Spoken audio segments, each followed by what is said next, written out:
ভারতের বিপক্ষে প্রস্তুতি ম্যাচে বাংলাদেশের যা একটু ইতিবাচক দিক সেটির একটি হলো এই মিরাজের পারফরম্যান্স। ভারতীয় ব্যাটসম্যানদের রান মহড়াতেও বেশ নিয়ন্ত্রিত বোলিং করেছেন, ব্যাটিংয়ে মহাবিপর্যয়ে লড়েছেন খানিকটা সময়।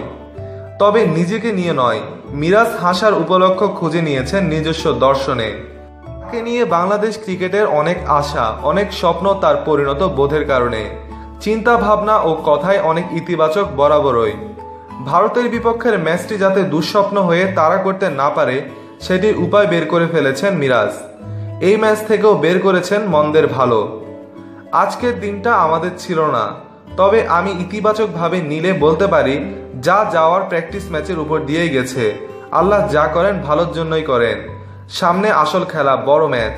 আশা করি খারাপ সময়টা প্রস্তুতি ম্যাচের উপর দিয়েই গেছে। কিন্তু তিনি যা বললেন, ড্রেসিং রুমের অন্দরমহলেও কি একই রকম ভাবনা? তার ভাবনা কি প্রতিফলিত হচ্ছে দলের মানসিকতায়ও?